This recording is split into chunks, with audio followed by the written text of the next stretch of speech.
नमस्कार, मैं हूं रत्ना और आप देख रहे हैं सी न्यूज भारत। वक्त हो चुका है उत्तर प्रदेश बुलेटिन का। इस बुलेटिन में हम बात करेंगे बदायूं की, जहां चंदपुरा गांव में हुए उपचुनाव में देववती ने बाजी मारी। साथ ही बात करेंगे बरेली की, जहां जिलाधिकारी ने राष्ट्रपति के नाम ज्ञापन सौंपा। आगे बात करेंगे रामपुर की, जहां टांडा में वकीलों ने जलाई अधिवक्ता संशोधन बिल 2025 की प्रतियां। ऐसी तमाम खबरों पर विस्तार से चर्चा करेंगे इस बुलेटिन में। पूरा मामला जनपद बदायूं के बिसौली विकासखंड क्षेत्र के चंदपुरा गांव का है, जहां गांव के वर्तमान प्रधान राकेश कुमार की मृत्यु हो गई थी। इसके बाद प्रशासन द्वारा उपचुनाव कराने के लिए 19 फरवरी निर्धारित की गई थी। वहीं प्रशासन की कड़ी निगरानी में 19 फरवरी को उपचुनाव कराया गया और गांव के लोगों ने लाइन में लगकर वोट डाले, जिसमें ग्राम पंचायत के 7 प्रत्याशी चुनाव मैदान में थे। वहीं शांतिपूर्ण तरीके से उपचुनाव संपन्न होने के बाद आज 21 फरवरी शुक्रवार को सुबह 8 बजे से ही उपचुनाव की काउंटिंग शुरू हो गई थी, जिसमें देववती ने 441 वोट पाकर विजय प्राप्त की। वहीं दूसरे स्थान पर मीरा रहीं, जिन्होंने 284 वोट प्राप्त किए। वहीं देववती को विजय प्राप्त होने पर प्रशासन द्वारा प्रमाण पत्र दिया गया। वहीं लोगों ने नवनिर्वाचित प्रधान को फूल मालाओं से पहनाकर स्वागत किया। बदायूं से सी न्यूज संवाददाता प्रताप सिंह की रिपोर्ट। बरेली बार एसोसिएशन ने उत्तर प्रदेश के अध्यक्ष मनोज कुमार हरित एडवोकेट के नेतृत्व में सैकड़ों एडवोकेट्स के साथ एक ज्ञापन जारी किया है, जिसमें राष्ट्रपति से अधिवक्ताओं और उनके परिवारों के लिए एडवोकेट प्रोटेक्शन एक्ट लागू करने की मांग की गई है। एसोसिएशन का ये भी कहना है कि परिषदों में निर्वाचित सदस्यों के अतिरिक्त किसी भी अन्य सदस्य को शामिल न किया जाए, ताकि उनके लोकतांत्रिक स्वरूप को बनाए रखा जा सके। इसके अलावा बरेली बार ने प्रदेश भर के अधिवक्ताओं के लिए 10 लाख का मेडिक्लेम और किसी भी अधिवक्ता की मृत्यु होने पर उनके परिवार के लिए 10 लाख की बीमा राशि देने की मांग की है। ज्ञापन में ये भी कहा गया है कि पंजीकरण में समय प्रत्येक अधिवक्ता से लिए जा रहे 500 रुपये के स्टैंप की राशि को वापस किया जाए और राज्य सरकार द्वारा स्टांगी की बिक्री से प्राप्त धनराशि का 2% अधिवक्ताओं की कल्याणकारी योजनाओं पर खर्च किया जाए।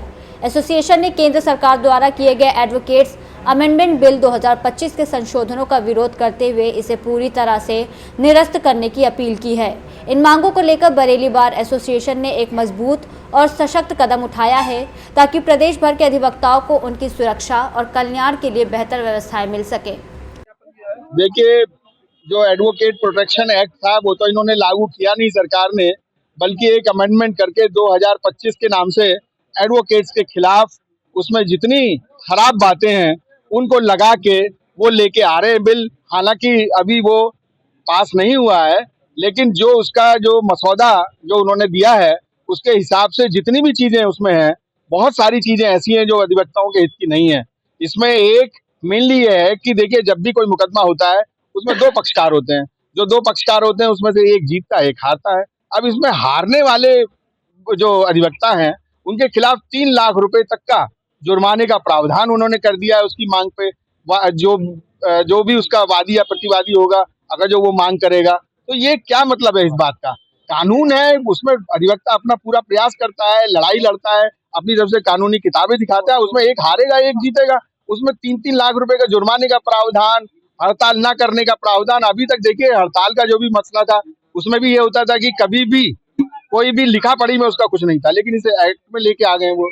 ये सब चीजें हैं। बाकी हमारे साथी और पूर्व अध्यक्ष bar council of Uttar Pradesh Shri Shirish Malhotra ji इस समय सदस्य भी हैं, उनसे आप बात करेंगे तो वो आपको और अच्छे से। बार एसोसिएशन के अध्यक्ष और सचिव का मैं धन्यवाद देता हूं कि मेरा नाम शिरीष मल्होत्रा, सदस्य व पूर्व अध्यक्ष bar council of UP Allahabad. मैं सबसे पहले धन्यवाद दूंगा हमारी बार एसोसिएशन के अध्यक्ष और सचिव का और पूरी कार्यकारिणी और सभी साथियों का कि अभूतपूर्व संख्या में आज ये हमारी आवाज पर, हमारे कॉल पर एकत्रित हुए हैं। साथियों, ये एक सुनियोजित तरीका है जहां पर संसद के द्वारा ऐसा काला कानून पास कराने की बात की जा रही है जो अंग्रेजों ने भी कभी पास नहीं कराने की सोची। कानून ये है कि स्ट्राइक पर रोक लगा दी जाएगी, जो कि कानून की किसी भी किताब में नहीं और काला कानून की संख्या में आता है। दूसरा, इन्होंने वकील के ऊपर, देखिए जैसा कि बताया अध्यक्ष जी ने कि 2 पक्ष में से एक पक्ष हारेगा एक जीतेगा, तो क्या हारने वाले हर पक्ष को 3 लाख रुपए की देयता मिल जाएगी? तो ये पैसा ही खत्म हो जाने जा रहा है। ऐसा कानून कोई भी हिंदुस्तान का वकील ना मानना है और मानने से इनकार करता है। इसके लिए हम लोग पूरे देश में आंदोलन छेड़ने जा रहे हैं। प्रदेश की बार काउंसिल ने 21 और प्रचंड रूप से 25 तारीख को एक हड़ताल की घोषणा करी है।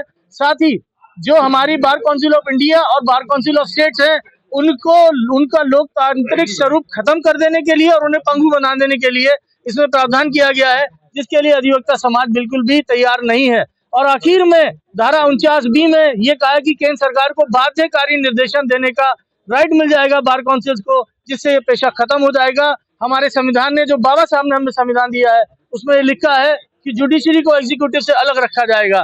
तो अगर केंद्र सरकार जो एग्जीक्यूटिव होती है वो अगर एक डायरेक्शन देने का अधिकार रख लेगी तो ये संविधान की हत्या के बराबर है।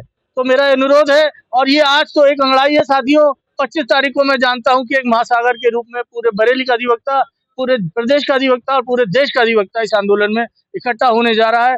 मेरा अनुरोध है सरकार से अविलंब, और हम लोगों ने राष्ट्रपति के माध्यम से अपना ज्ञापन भेजा है बरेली बार एसोसिएशन ने, कि ये जो भी इनका वो है, इसका जो हश्र होगा वो तो होगा, तत्काल विधि मंत्री इसके रोक की घोषणा करें, वरना यह आंदोलन प्रचंड रूप से पूरे भारत में फैल जाएगा।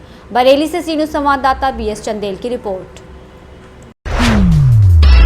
रामपुर की तहसील टांडा में शुक्रवार को अधिवक्ताओं ने अधिवक्ता संशोधन बिल 2025 का विरोध किया। संशोधन बिल की प्रतियों को आग के हवाले कर दिया। धरना प्रदर्शन कर राष्ट्रपति के नाम ज्ञापन एसडीएम टांडा कुमार गौरव को दिया। इस दौरान विभिन्न मांगों को लेकर वकील आक्रोशित दिखाई दिए।